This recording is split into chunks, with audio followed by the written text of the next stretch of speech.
to my art surface. Let me see if I can get the light a little closer.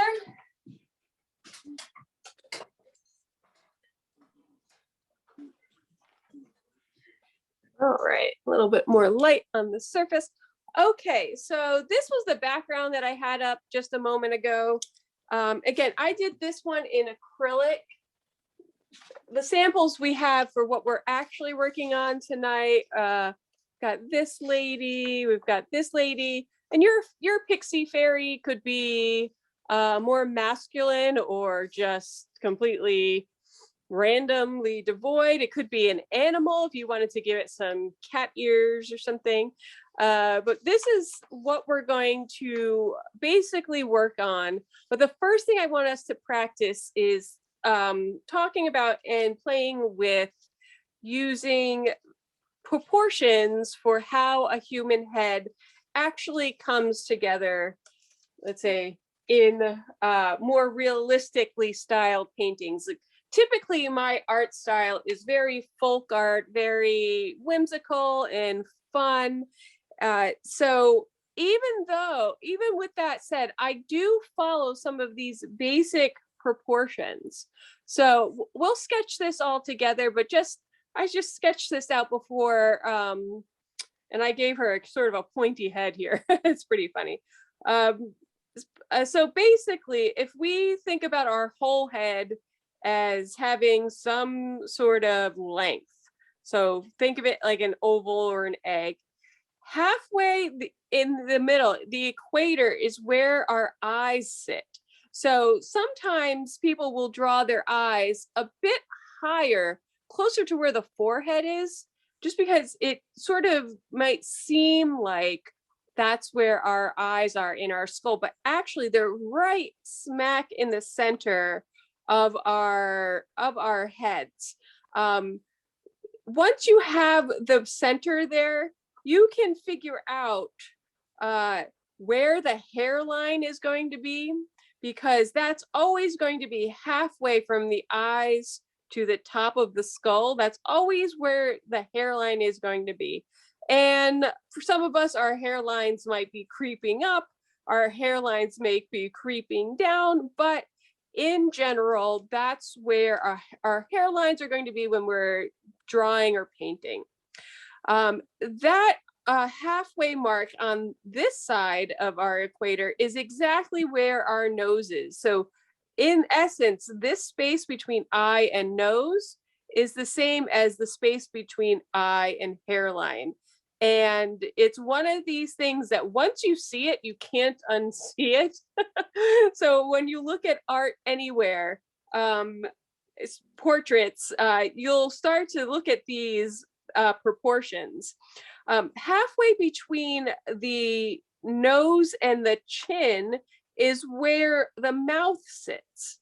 And we're going to go all over this all as we sketch this together. I just wanted to give you this as a starting point. And then an interesting thing happens where the sides of the mouth generally line up with just about the iris of the eyeball if the eye is looking forward. If the eye is looking forward, in general, the mouth, the edges of the mouth generally line up with these eyeballs. You can see I did not include ears here. We can talk about ears as we're sketching, but there's some math that goes along with the ears as well. And sometimes these proportions are just a hair off on people, and it makes them look very interesting and intriguing. I think one of the reasons that, like, Julia Roberts is, you know, a major Hollywood star. She has been known as one of the most beautiful women in the world. And I think one of the reasons is that she has a mouth that is just a hair larger than most people's mouths. Like, if you were to study her face, the edge of her mouth goes out just a little bit further than what we consider a regularly shaped face. And these are all neutral statements. I'm not saying that one is better or another. Like that's not, we're not here to be judgy-judgeroos about any of this. These are just some proportions that happen across most people most of the time. And I want to zoom in on what happens on the eyes. So here, if we imagine that this is the eye line that I had given us right here, our eye line, like that center of our skull equator, if we zoom in on that, a really interesting thing happens. And you might want to do this like if you take your two hands and like touch where your eye begins and ends, you'll see that the distance of wherever your eye begins and ends is practically the same distance between each of your eyes. So this nose space is in general the same size as each of your eyeballs. And then the space between your eyeballs and the edge of your skull is generally the same. So you can almost think of this as having 5 eye spaces. So we have each of our eyes, that's 2. And then we have the space between our eyes that can be considered number 3. And then the spaces on either side before we get to our skull, the edge of our skull, I'm sorry, is 4 and 5. So ideally, when you're drawing a face and you're sketching a face, if you get the size of one of your eyes, you then know how wide at that equator the skull is going to be. And again, I think this is cool, fascinating stuff.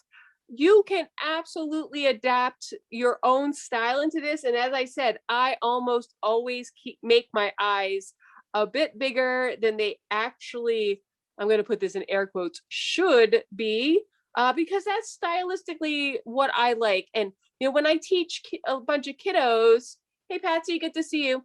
When I'm teaching a bunch of kiddos, there are always a number of them who are really into an anime style or a kawaii style, to Japanese style, and they make their eyes ginormous. That's part of the aesthetic of that style. So you'll find your own aesthetic style, and it's kind of one of those things. We learn these rules about the placement of objects on a head. We learn these rules so that we can break them. We learn these rules so that we can sort of decipher, well, why is it that my heads look young or older, or why do they look less happy or sad? Learning these rules and then breaking them really makes your artwork your own. So what I'd like us to do is, on one of our pieces of paper, it does not matter which one you pick, and grab your pencil or your colored pencil. Like, each of your kits may be a little different.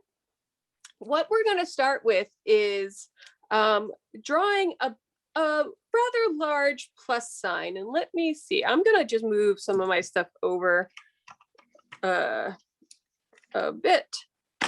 Okay, so we're going to draw a pretty large plus sign. I'm going to use a marker so that you can see what's happening on my paper, but please use one of your pencil or your colored pencil. So we're going to give ourselves a pretty large plus sign. And is it exactly even? Probably not. I'm talking about mine. I can't see yours. So let's see, I've got 8 by, let's see if I go a little larger. So we're just doing some friendly sketching here. Don't worry if it's not exact. So we've got our plus sign, and so that is basically our equators. So this horizontal line is where our eyes are going to be. So you can just give yourself a little indication that there are going to be some eyeballs there eventually. The end of our plus sign is basically where our chin is going to be. The top of our plus sign is generally where the edge of the skull is. So not with the edge of the hairline, the edge of the skull. Doesn't look like much right now, but this works up pretty quickly. And then you could use a ruler, but I do think it's a good idea to, you know, just sort of getting used to eyeballing things. So, you know, that's like 4.5, so around 2.25, halfway between your eye equator and your chin. That's a little tick for your nose, where the nose is going to go. Then once you have that in, you can use your fingers to measure. So if that's halfway, I can lift my hand up, keep my fingers where they are, and that's about halfway for my hairline. And I can see that that is definitely not halfway. I should extend a little. That's okay. That's why we're sketching. So nothing else really has to happen at the top of the head. So we've got our eyeballs, we've got our nose, and then halfway between the nose and the chin is where our lips will go. And if we remember what I was saying about where the eyeballs go, right under the eyeballs, maybe just slightly to the inside of where the eyeballs are, the end of the mouth. So I usually put like a little dot there. So that's our map. That's our roadmap, basically, for where things on our skull are going to be placed. As I was saying earlier, our eyeballs are equal to 1/5 each of the width of our skull. Again, I don't want you getting out a ruler if you don't want to. I think it's a good idea to eyeball these things. There's a pun there because we were drawing eyeballs. And generally, I'll start with a circle for our eyeballs. And like I said, I almost always draw mine larger than they're supposed to be. That's just fine, because our eyeballs are round. They're not perfectly round and anatomically, but they're pretty round. But we don't completely see the whole eyeball, right? We have an upper lid and a lower lid that cuts that eyeball off and makes it so that our characters look less freaked out. If we were just to keep the eye like this, your creature, if maybe this is what you're trying to go for, but it will look completely freaked out. So if by adding a little bit of an overhang of an eyelid, just cutting that eyeball off a little bit, top and bottom. Again, mine are much larger than they should be. It's probably something closer to that shape, but it's my thing. I'm gonna keep going with it for now. So the size of this eyeball should be about the same size as what's in between the two eyeballs. And I can see mine is working out pretty well like that. Again, I have done this hundreds and hundreds of times. If this is the first time you are doing it and you're not feeling super great about your sketch right now, that's okay. It doesn't matter. It's just a sketch. We're just playing with these ingredients of what makes up a face. And again, we're doing something that's really fun and charming and, you know, supernatural. We're doing a pixie, a fairy, a little elfin creature. So proportions, let them be what they're going to be. Okay, so now I know that the eye is this large, so I know that's where the edge of the skull needs to be.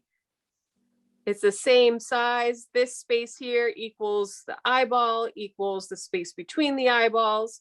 So that lets me know how big. And you can see mine is coming out like a diamond shape because my eyes are so large. If I had done this more accurately, I wouldn't have such a diamond shaped head. So I'm just gonna fix it up. I can see it. I have never met anyone that has that diamond shaped head, so I'm just going to fix mine up again, you're sketching in pencil. I'm sketching so that you can see it on screen here. Above the eyeballs are the eyebrows. And this eyebrows are so expressive. You can tell a lot of different stories just by the placement of your eyebrows and the shape of your eyebrows. I like having the eyebrows in because it helps me determine where the nose is going to be, because in general, the eyebrow, the edge of the eyebrow will lead to that part of the face where the nose starts to come forward. So the edge of that eyebrow really helps me figure out where the edge of my nose is. And sometimes I'll actually kind of draw it down. But I'll use color and value to actually make the nose look like it's coming forward. The tip of the nose, I do like a little smiley face, just like a little button nose. And then, so it started off with a little smiley face and then two sort of little rainbow shapes on either side, or frowny faces. So it's like rainbow, smile, rainbow. So the rainbow areas are where the nostrils will be. And then a couple of parentheses just outside of that.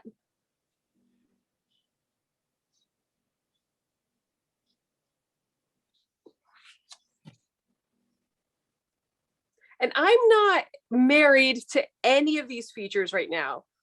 Again, I'm using a marker, so this is a bit indelible, but I'm not married to any of this. Like you saw, I saw that the shape of my skull was just completely off. I amended it, no big deal.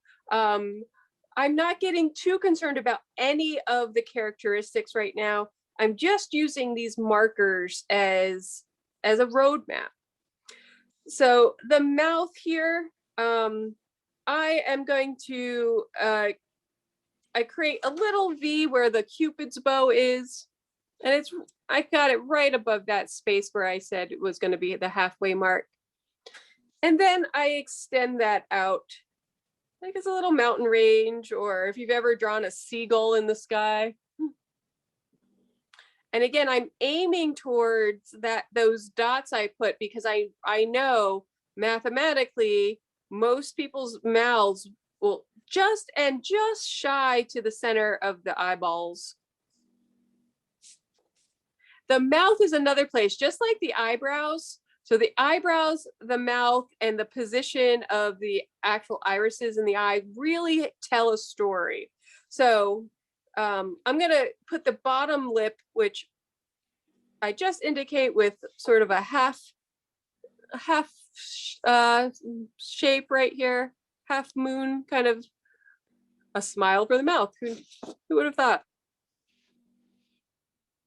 So an really interesting thing happens, and you'll see this as you're making more and more faces, that if I just close this mouth up right here, the edges of the mouth really tell a story. If I take part of the mouth and turn it down so that the tip of the outer mouth is turned down, it makes my character seem less happy, less joyful, more grumpy or concerned or something.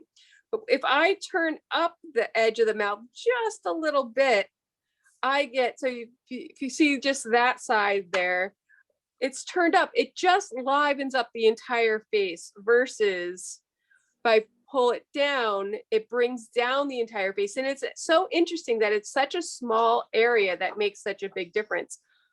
This is true when I am drawing cartoon characters as well. So I draw a lot of rabbits. And here's an interesting thing. So here I've drawn a rabbit. Triangle, upside down triangle nose, upside down letter Y for that mouth area. And it kind of looks like meh, maybe you didn't give me enough snacks or something, right? If I add just like, I don't know, a 1/16 of an inch of a little upturn to the edge of that mouth, I suddenly have like a cute, happy, sweet looking character. The same thing happens at the edge of your mouth when you're drawing a person. Just by cheating up the line a little bit, and again, maybe it's easier, like when that's covered, she looks a little bit happier. When that's covered, she looks a little less enthusiastic. So just something to think about when you're creating your characters. And again, these are just sketches. We're going to do this all again. You can work on the same paper, but I'm going to suggest that you start fresh so that you kind of get this into your head. I talked about ears before. So my creature here, ears in general, but she's a you know, a fairy, so she sort of has this turned up ear, not a human ear, but I've still given her human characteristics. The top of the ear starts right about at the eyebrow. The end of the ear ends right about in line with the nose. Her head is cocked to the side a little bit, so that changes things. But if we do it on our creatures here, the ear will start right about at the eyebrow, and end just about at the edge of the nose, the end of the nose. Let's see, are we seeing that? Let's see if I bring in some red here.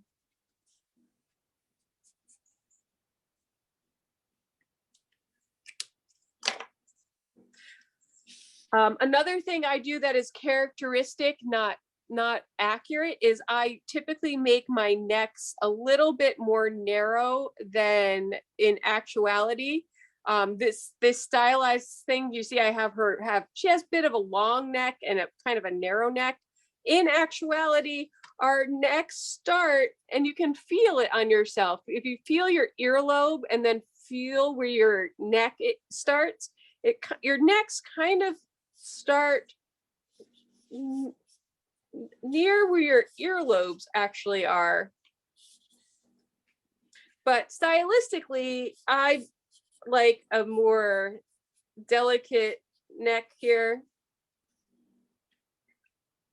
But you are going to do what you're going to do. Our last marker here was for the hairline. Again, you could have a bald creature, and I started off painting portraits by only painting like bald saints.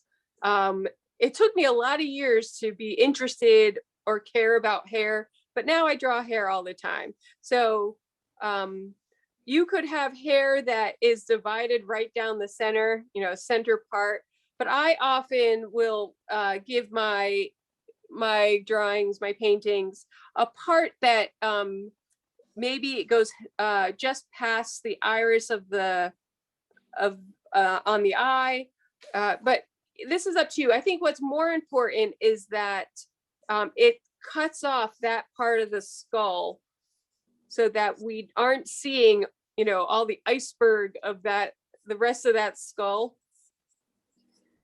And when you're drawing hair, you should be thinking about shapes, not individual hairs. Like it may be nice to have one or two hairs that are kind of sticking out somewhere, but you're thinking about shapes. So this to me looks like, you know, a big paisley shape here. And then almost like a rectangle here.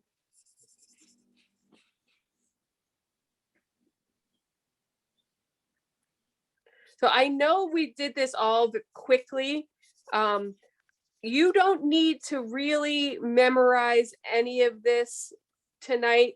I'm going to walk you through it again when we go through actually painting tonight. But I would venture to guess that by having just some of these proportions in your knowledge bank, you have already drawn a character that looks more realistic than maybe ever before. You know, I often will get students who say, I can't draw a stick figure. And I say, that's just fine because there aren't any stick figures in class tonight.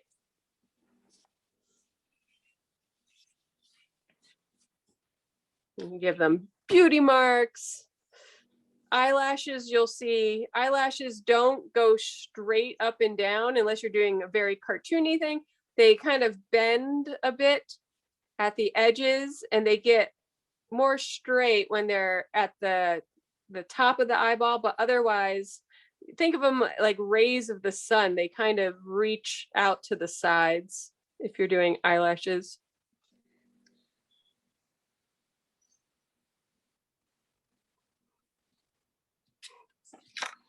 Okay, my friends. So let me bring back the two samples I have for tonight's class. Move her there. So our two samples for tonight, you see, I have one that is full bodied. We're not seeing her little shoesies. I bet they're cute, whatever they are. And I've given her two wings that are coming off her back. So maybe you think she's an angel. I'm kind of going for a fairy idea. If we take a close-up look at her face, I have used all of those same tools that we just talked about. Again, because it's my thing, my eyeballs are definitely bigger than they really should be. But the lips are where I said they would be. The top of her head, you may not be able to see the pencil mark that's in there, but it's in there. Her hairline is starting halfway between her eyeballs and the top of the head. All of those things I said are in this little silly drawing that I did. This one here, I have definitely blown her eyes way up. In fact, her whole head is kind of bigger and blockier than maybe intended, but I'm okay with it. I'm gonna just go with it.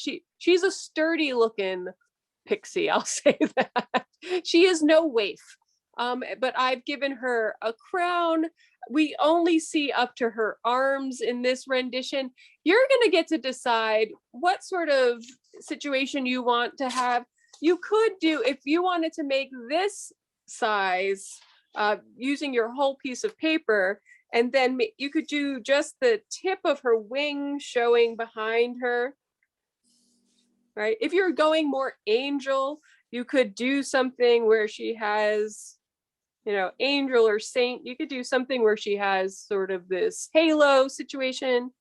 But it's really going to be up to you how large you want to draw this and paint this. Before we move on, are there any questions or anything? I know I did this quite quickly, but really I don't want you to get too worried about any of it, but I'm happy to answer any questions.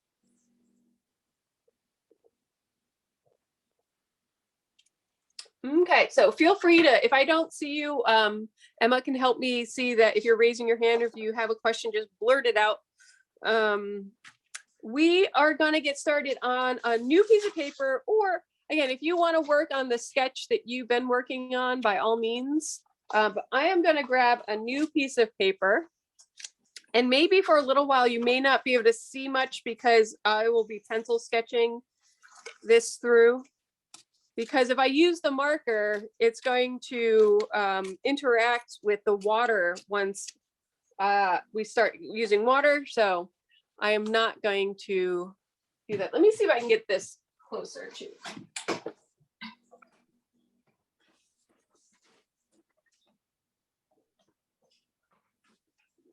It's a little brighter. Okie dokie.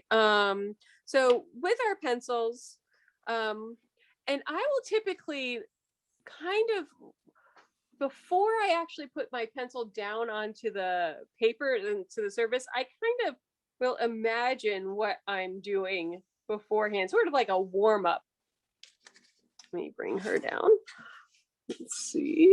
Bloop, bloop, bloop. So I think I'm gonna bring her, I'm gonna leave some room so that if I want a crown or something, and maybe I'll just do a bust. So similar to this lady here, where I'm not seeing her whole outfit. I say that now, but who knows? So let's get to sketching. Start by giving yourself a plus sign that's pretty equal pretty much equal. You could use a ruler, but I think it's a good idea to get started just looking and seeing how you feel about sizes.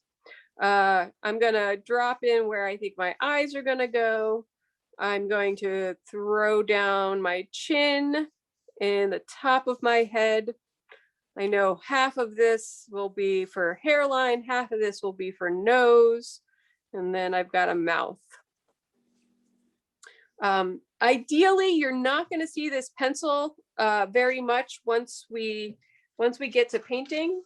So sketch lightly unless you want to have a harder time covering up your pencil.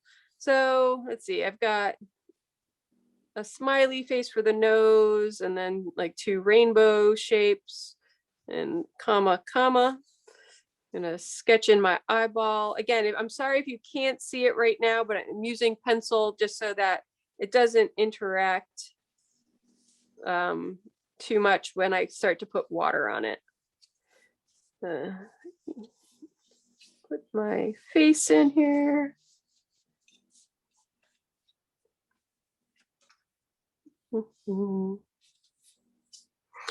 You don't have to draw every little detail right now. Once we get to the marker stage, then you can start to really solidify things. This is just to give us a little bit of a roadmap so that we're not just jumping in with the markers.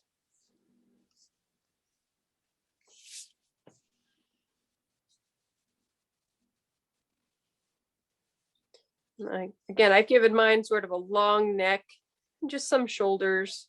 And I'm going to put her wings coming out of her neck again. So sort of that shape. But her wings could absolutely be coming off her shoulders like a backpack. I'm going to sort of do that. And this is freedom. This is, you know, I really would love for you to enjoy this process, not worry about the final result. Just enjoy making lines. Eventually we'll be looking at color.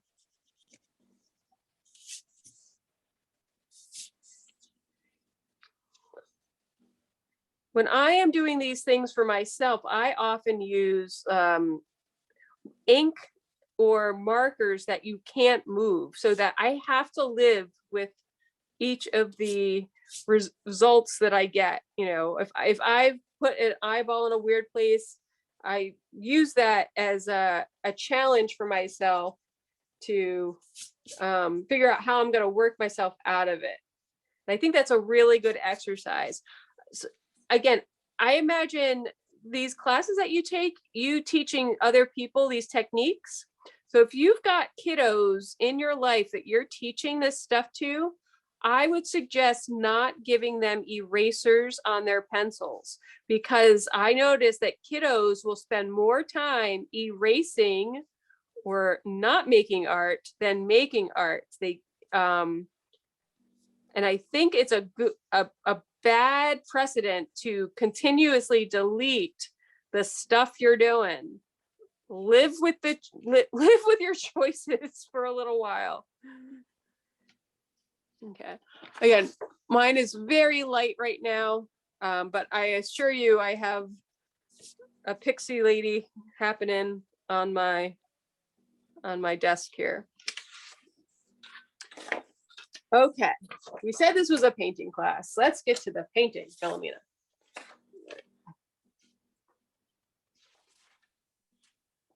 So I have made my head a bit more round this time. I think I was trying to make up for how blocky I made this rendition. So this, what I've got going on here, you'll see in a moment, is quite round. It's pretty sweet. Oh, and I brought these out to show you as well. So these are these little paper dolls that I make every once in a while. Boop, boop, boop, boop, boop. They're super cute. But here's the thing. Do you see how simple her head is? 2 dots, a dash for her nose, and a larger dash for her mouth. But guess what? I used those proportions. And so I brought these out because I wanted you to see that even with these sweet, sweet little drawings, I used the same proportions. So her eyes are in the center of that shape. Her the distance between her eyes and her hairline is basically the same as her eyes and her nose and her. So I've used the same sort of proportions even on these simple little drawings. So what you've learned here tonight with these proportions is usable in all sorts of different scenario. All right. So don't worry if you didn't get it all drawn in just yet. It's fine. This class is going to be a bit longer if we need it to. Again, you can always duck out when you need to duck out. But we are going to start thinking about the colors that we want to use. Because of this wet media, so we're going to be using water and these markers and our paintbrushes. Because this is wet media, we want to be thoughtful of our order of operations. So for instance, when I was doing this one, she's got this yellow collar and kind of makes her look like a flower, but she's got a purple dress on. Yellow and purple are complementary colors, which means that they make each other seem more vibrant. That's all well and good when those things are dry. But if I had gotten the wet yellow involved with the wet purple, they would have nullified each other. They would have made each other more less vibrant. They would have made each other more neutral. So I need to be cognizant of where I'm putting colors and if it's going to be dry enough for me to go over an area. For this one, green and red, in this case pink, green and red are complementary colors. So they make each other seem more vibrant. And that's why I put like a pink background against these green wings, because I wanted them to complement each other. But I also had to be thoughtful that if I had the wet green interacting with the wet pink, again, I'm going to get a dulled out color. So that being said, you don't need to know every single color you're going to use in the beginning. Feel free to be free, but do think about, for instance, if I decide I'm going to give her blue hair, which is always a fun idea, I think. She's got some blue hair. I'm going to be careful if I'm going to use orange or even the brown for her flesh tone, because the wet blue and orange are complementary. You just need to be careful. I'm just grabbing my handy dandy color wheel. So yellow and purple are complementary, red and green, blue and orange are complementary. So anything on the opposite edge of the color wheel, if they are wet and they mix, they're going to get neutralized. They're going to get dulled down. The pure color is going to be defeated by the complementary color. But when they are side by side and dry, all is well in the world. They look nice. So that being said, I'm going to drop in. So these markers that I gave you have a point and a thick side. I'm going to start by putting some thicker orange or orange. The kiddos make fun of me when I say orange, around the sides of her face, because I want those sides to be darker. So I've added some marker. Our marker is going to act as our paint in tonight's class. So I've got clean water. I've got a clean paintbrush. I've laid down some of this orange. And now when I wipe a wet paintbrush over the marker that I've put down, I am activating that color and turning it essentially into watercolor. It is not color safe, light safe. So, these are very humble supplies. These markers aren't world-class quality markers. They are everyday markers. They are water-based, which is what allows us to do this. If this was an alcohol-based marker, we would not have that same effect. So I'm letting the marker be darker around the edges, and there would be a shadow under the hairline. I'm going to bring it in anywhere that I think the face would want to be darker. So the nostrils are always darker. And I've gone right over my eyebrows. It doesn't matter. I'm going to be able to go back. I'm going to keep some areas lighter by just letting the white of the paper come through.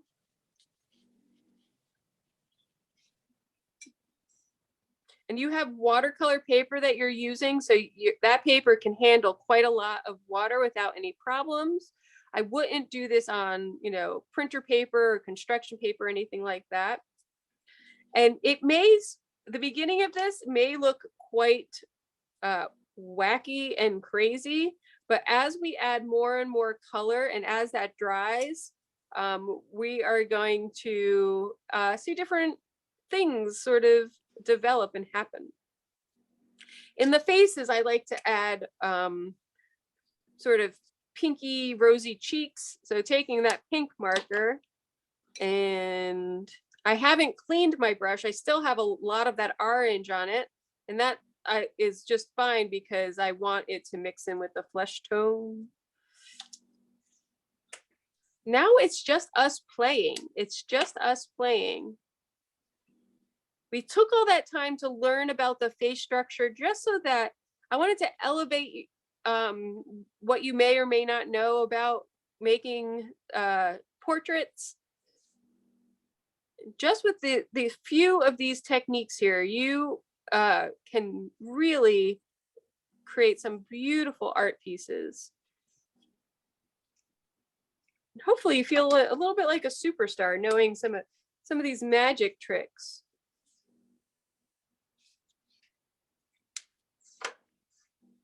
I always make under the chin a bit darker. If you can see the chin, let's see. Can you see the chin? So in this painting rendition, I've got extra shading, and this is a work in progress. She's not done yet. I've got extra shading under the chin because there would be a shadow cast onto the neck from the head.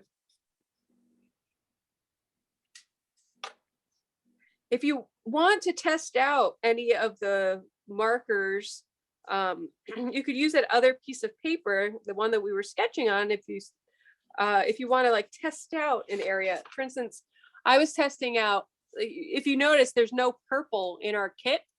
I created purple by mixing red and blue and pink and blue together. So you may want to test that out on your other piece of paper to get sort of an idea of how much of each color you're going to have to add. I did not, so there's a black marker in our kit. I did not use that until the very end. It's so heavy, it's so saturated that it can kind of overwhelm the things around it. Excuse me. So I did not, I said I was going to use blue hair, but I don't know, I'm feeling pink hair on this little creature here. So I would advise not using too much black in the beginning. I do use black to outline some stuff and to low light some stuff. If you want to keep an area that looks like it's brighter or shinier, just don't add any marker there. I've got an area right here where I want it to look like the light is hitting onto her hair. Excuse me. So I'm not adding any marker because I want to keep that part of the paper white.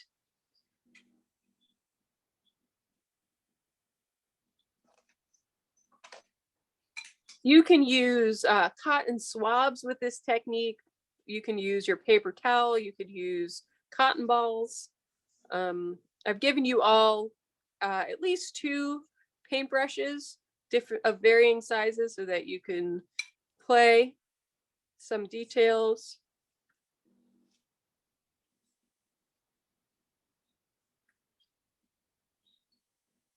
You'll see, of course, the more water you add, the less saturated the color is.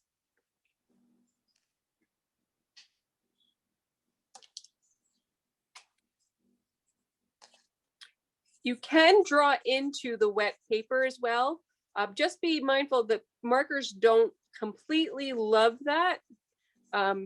If you start drawing into a puddle of water, your marker may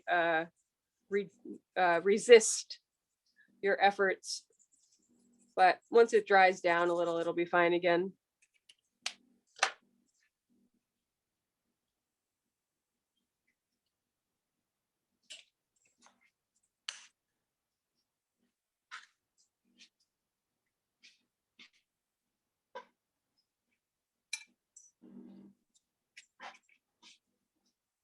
And let there be some mystery. Let there be some wacky marks or areas that overlap in an interesting way. So, okay, so we've got that. I'm gonna give her some green eyebrows. She's a pixie fairy. She can be really wild and magical.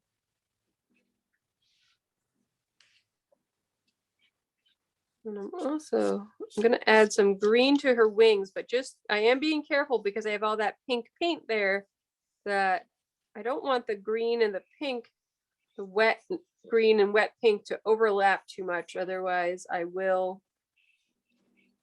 create a dulled down color. And that is true for all of anytime you're using colors for anything. If you're dyeing your hair and you have red hair and you use a hair dye that has a green base to it, like a green tint, you're going to essentially be giving yourself like grayed out hair or a really dulled down hue. So this works with everything. If you're using spray paint or nail polish, all of these rules about color are going to be the same.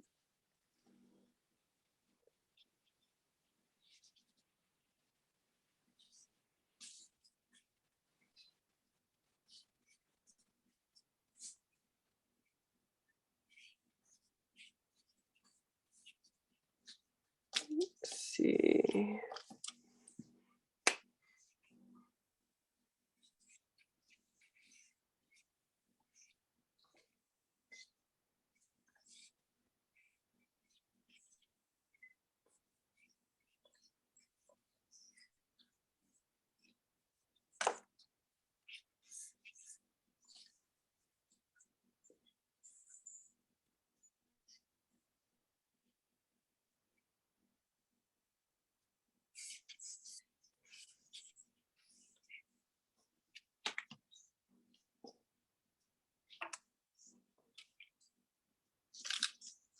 And so I've given her orange flesh tone. I'm going to use this brown marker to give her some details around her eyes. You don't always have to draw a solid line. So if I'm going to bring up my my working sketch here. You don't always have to draw a solid line as you're creating these things. You can let the marker sort of be sketchy and skip. So sketchy and skip. As I do that especially around the widest area of the eye. So I'll be darker at the edges, and then I sort of leave an area that's doesn't have much color in it. So it almost gives it a glassy eyed effect where it's not quite, excuse me, as much color. Something to experiment with. And mine is quite wet, so I am getting my hand all over it. But if we were doing this in our own time, at our own pace, I would suggest that you let things dry down quite a bit. So let's see, I'm not sure if you can see it. So in this one, you see I've started to add some brown around the eye. And I've left an area right in the center without any color because I want it to, again, have sort of a glassy-eyed effect. And if your paper is getting wrinkled at all, after you're done painting, and you should be okay, this watercolor paper, but if you are getting any wrinkling, you can take a dry hot iron to this. So I might put another piece of paper on top of it or something, but you can iron out the paper. Just don't use any water or any steam, because of course that's going to activate these markers, these paints.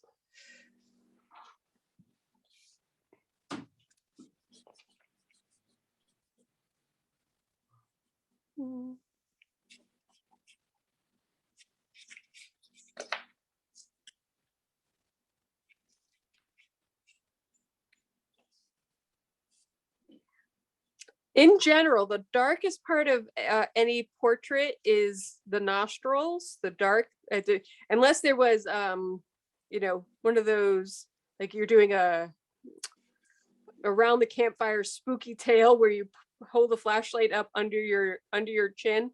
But in general, the darkest part of any portrait is going to be the nostrils. And then I like to make the inside of the eyeballs a bit darker. When things are darker, they will feel like they are moving away from you.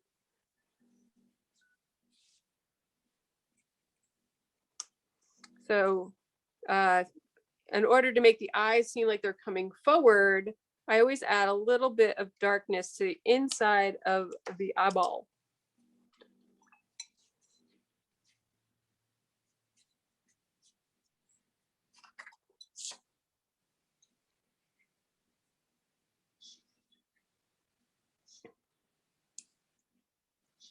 And it's totally okay to let the water do what it's going to do.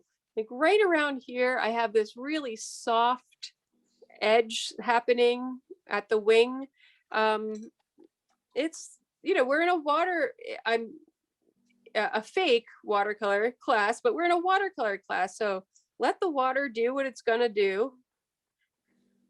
At the same time, being mindful of what I talked about when it comes into complementary colors and things. Like I've got some complementary stuff happening right here where the pink and the green have interacted, and it's interesting. It's pulling a lot of the yellow. The green is blue plus yellow, and this is quite a bright green, so it means there's more yellow than blue. So because of that, I'm getting an actual almost peachy thing happening with the pink and the green, which is, you know, not typical, but it's what's going on with these manufactured markers right here.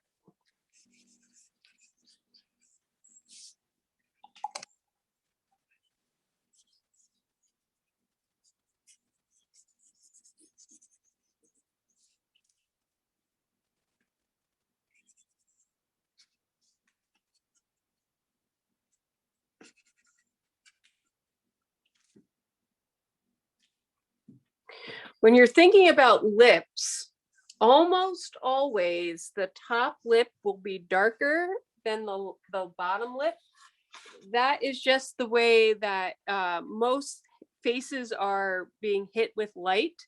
The top lip in general faces down a little bit towards the floor, and in general the bottom lip faces the ceiling a little bit, or faces most light sources.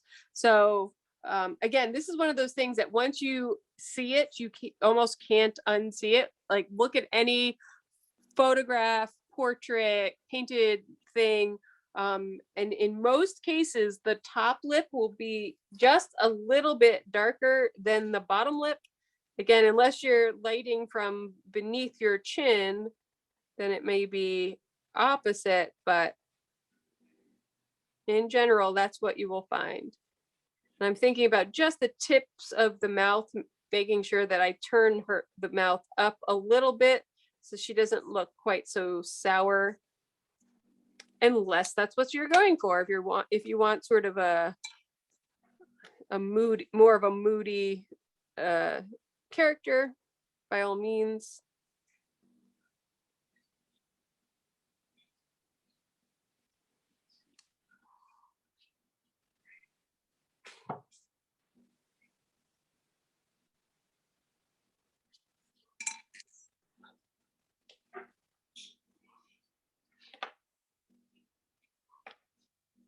We've been sort of loose and experimental with this. I think one place where you do need to sort of slow yourself down is putting in the eyeballs, because again, depending on how they are gazing at the viewer, will tell a completely different story. If your eyeballs are just super round and you can see the entire iris of the in the eyeball, your creature is going to look sort of shocked or freaked out. By cutting the eyeball a little bit with the eyelids, the top and the bottom eyelids, you then give yourself a character that has a little bit more softness to it, a little bit more like it has a knowing, versus it being sort of like hyped up on catnip. So when you're putting in your eyeballs, I do think that is a time to slow down a bit and be mindful. And I work on both of them at the same time so that I am being careful about the placement. I sort of make one line on one and make another line on the other.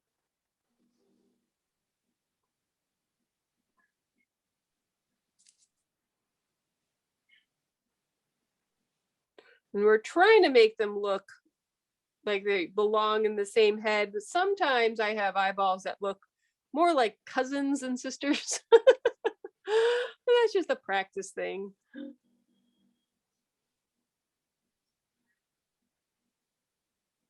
I have to say, a few years ago, I took a trip to Florence to study the paintings in the city.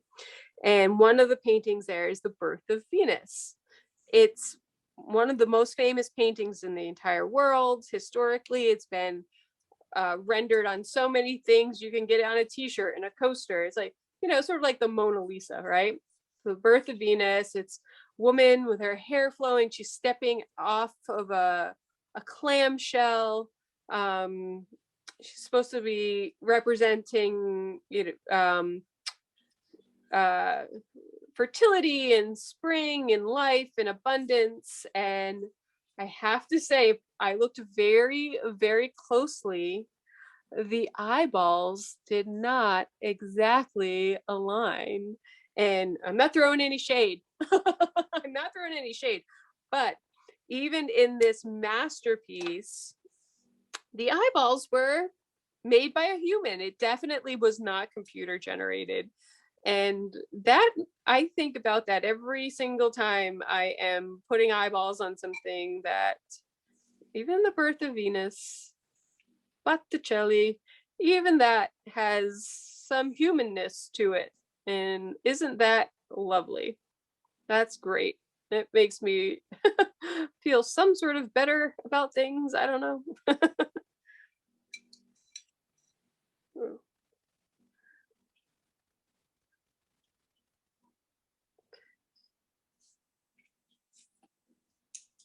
And every once in a while, if you can sort of step back from your art piece and get some distance from it, like I can see if I look in my monitor, I can see this side of my head is larger than this side. I can see that in my monitor, but I couldn't see that just standing here painting it. So I will amend it or do something. I'll make some sort of decision to make that better. But for right now, I'm moving on to other stuff while that dries.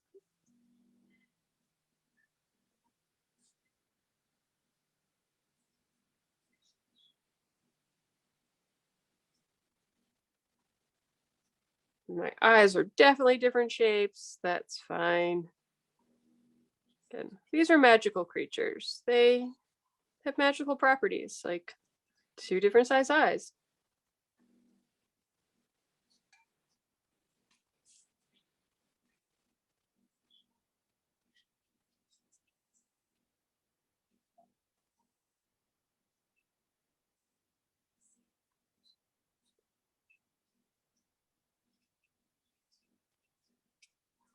And if you use these techniques to paint portraits with acrylics or oils or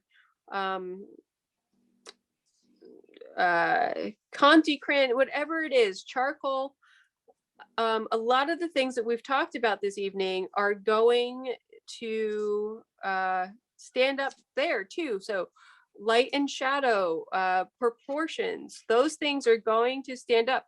You know, of course, us using markers and water is not the same as using oil paint or even acrylic paint. Of course, it's not the same, but thinking about areas that have complementary colors overlapping, things like that are going to be the same.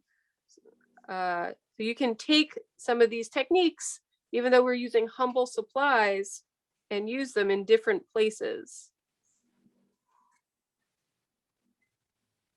I've given her pink hair, but I wanted her part to look like it was receding, going closer to her skull. So I've put some red in right at that part, hit it with some water so it mixed with my pink. And to me, especially on screen, it's really looking like there's some depth there, some depth, because I've used some darker hued marker.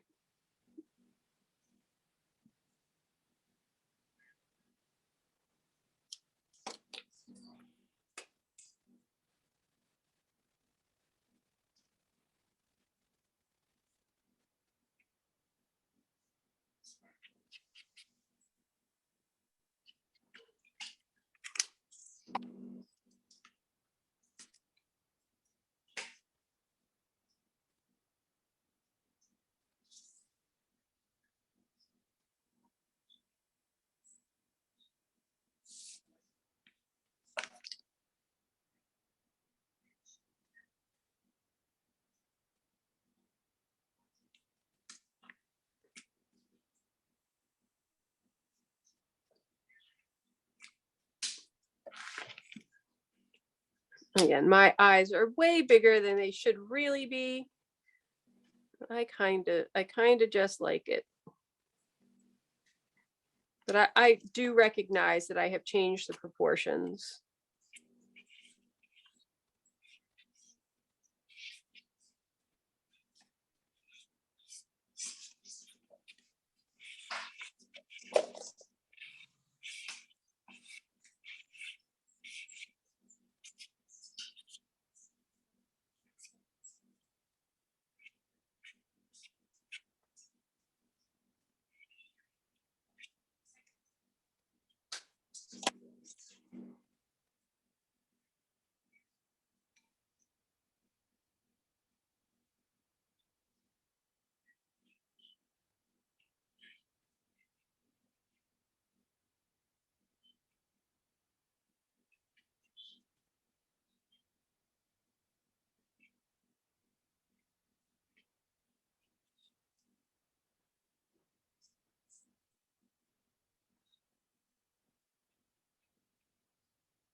You can see I have a couple of puddles here, so I'm just going to take a cloth and tap it.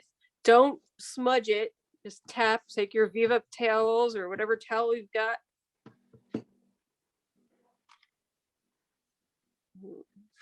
Just to get some of that puddleage.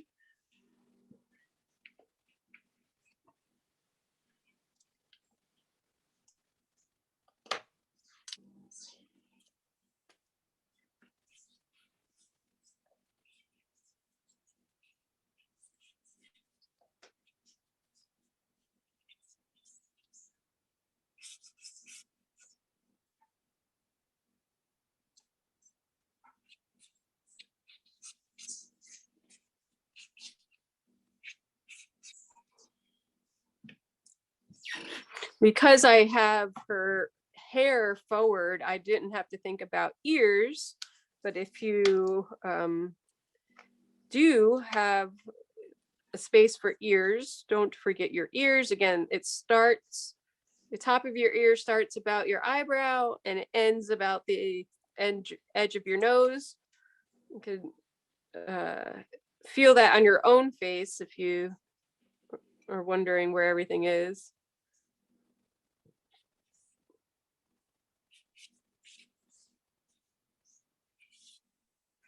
Then my hair, I didn't do each individual hair. I did shapes, and then eventually to throw in a couple of sort of loose strands just waving around. Always think about hair as a specific shape, a block of shapes, not individual hairs.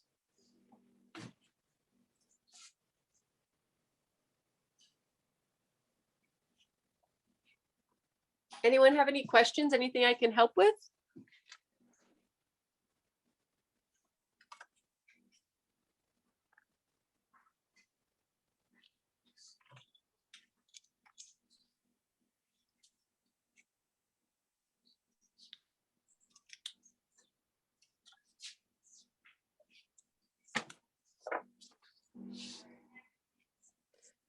So if we weren't in class, what I would do is step away right now.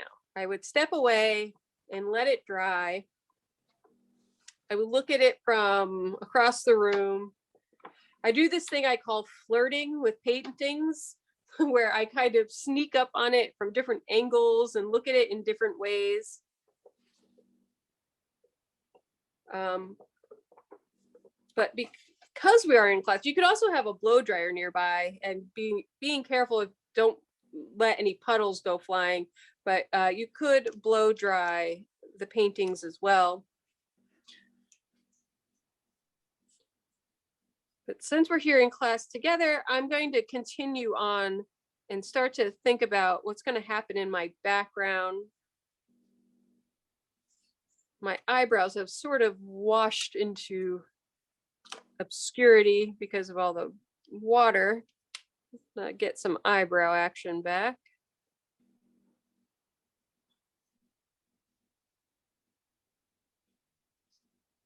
And again, eyebrows on paintings and in real life, they don't need to be twins. They just need to seem like they're in the same family. Philomena, Yes. I've got to leave you, but I wanted to show you what I did so far. Oh, she's beautiful. I will work on her tomorrow. Excellent. Thank you, Ruth. Thanks. Have a good Thanksgiving, guys. You too. Happy Thanksgiving. Bye. Bye-bye. Happy Thanksgiving. Happy Thanksgiving. Happy Thanksgiving. So one part I'm really enjoying, you see mine's gotten quite wavy because of all this water, and it'll be fine. It'll dry flatter, and then again, I can always iron it with a dry iron.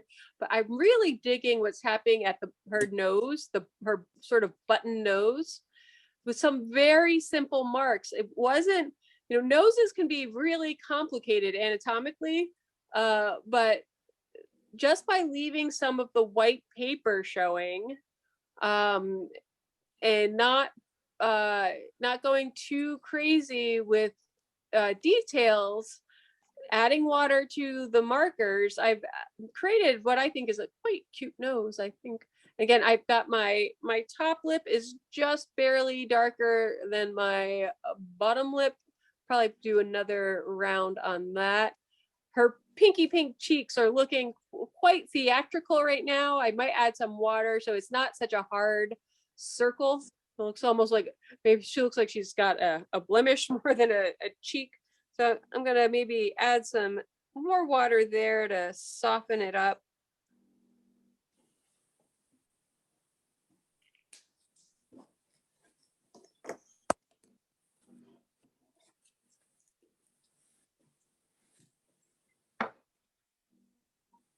Thinking about the background, I've got these green wings that I want to stay pretty exuberant and poppy, and I've got her pink hair. So I don't have a ton of colors in my arsenal left.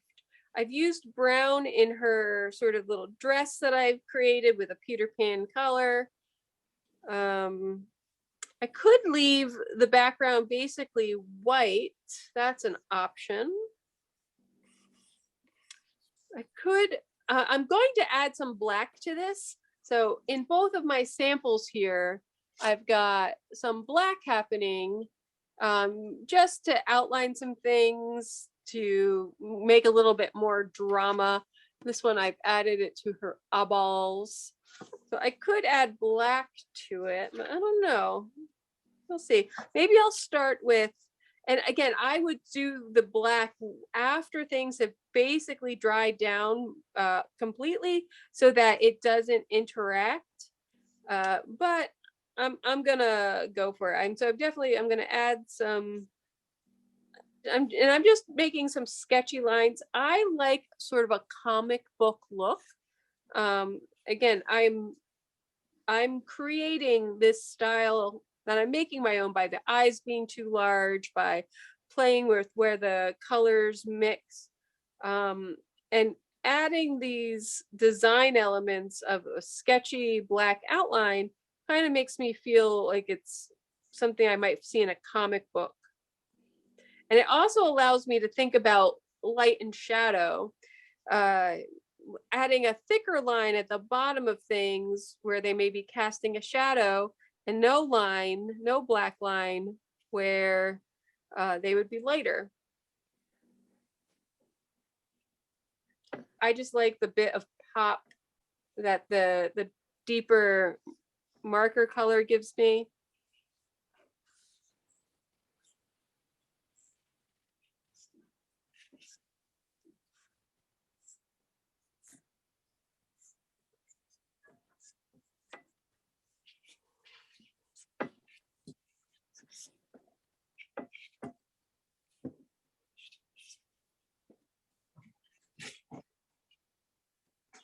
Sort of a subtle thing. You don't want to be too heavy-handed with it. Unless you want to thickly outline everything, I mean, by all means. I feel like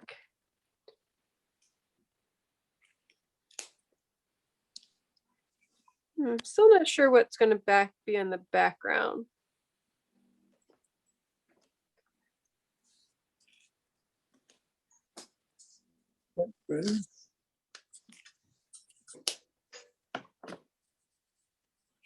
Maybe I'll do some blue stripes. Let's see.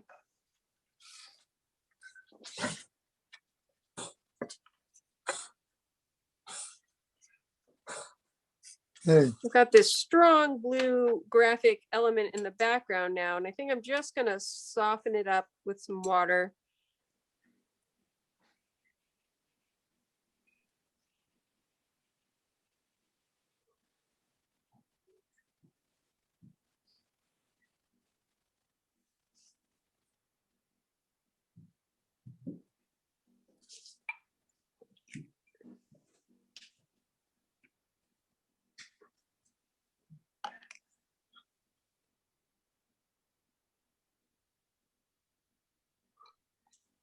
It's kind of fun.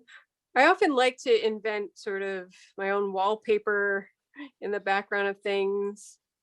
When I do portraits of cakes and cupcakes, I like to play around with what's happening behind them. So I'm liking this blue because it's really bringing her eyes forward now, because it's interacting, with this. It's the same color. So there's this thing, I've said this in other classes. So if you're going to use a color somewhere, try to use it in more than one place. So I have these big blue eyes, and I did put a little bit of blue veining in her fairy wings, but that was really it. By adding this additional blue here, and like this sort of wallpaper, imagined wallpaper behind her, what I'm doing is I'm creating patterns. Yes, they're stripes, but I'm creating a color pattern where the viewer's eye will now move around the painting they won't just stop on the blue in her eyes. It then will look for patterns. It'll look for the blue here and then come back around and see the blue in the wings. So we are pattern loving creatures, us humans, and our brains are constantly looking out for patterns. So by giving your viewer something to find, like a mystery, to find all the blue, it's just a bit more pleasing for our human brains. Like the Where's Waldo of artwork.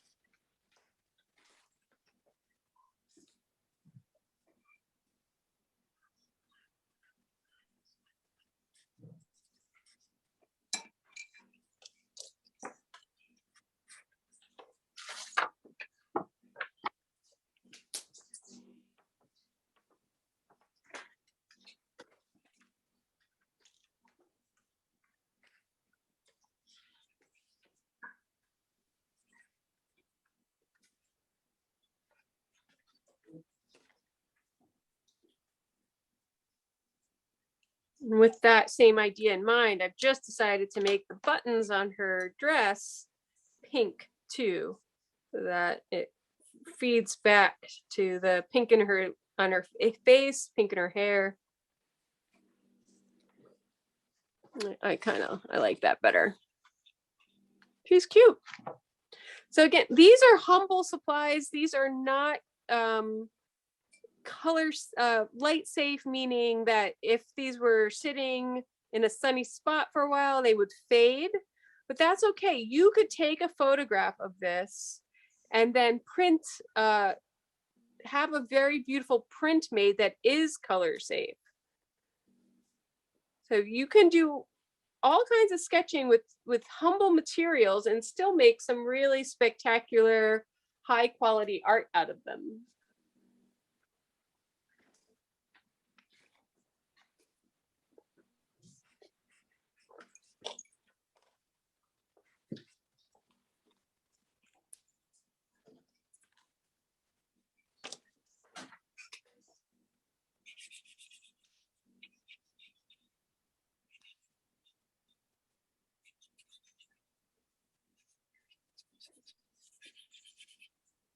So now that I added that strong blue in the background, I feel like I'm losing my wings a little bit. So I'm just adding some more color to my wings, and I'll soften that up just to make it pop a little bit more against the blue.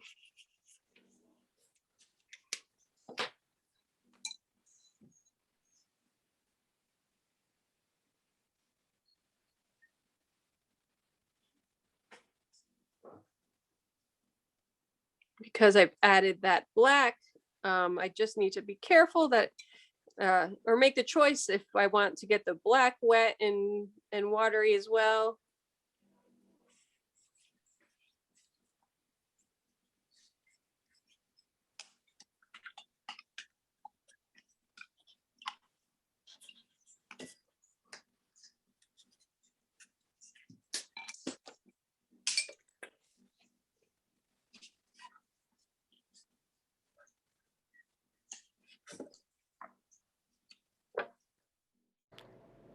Okay, here we are, all done. We used a limited palette, we used humble markers, a little bit of water, and a lot of imagination.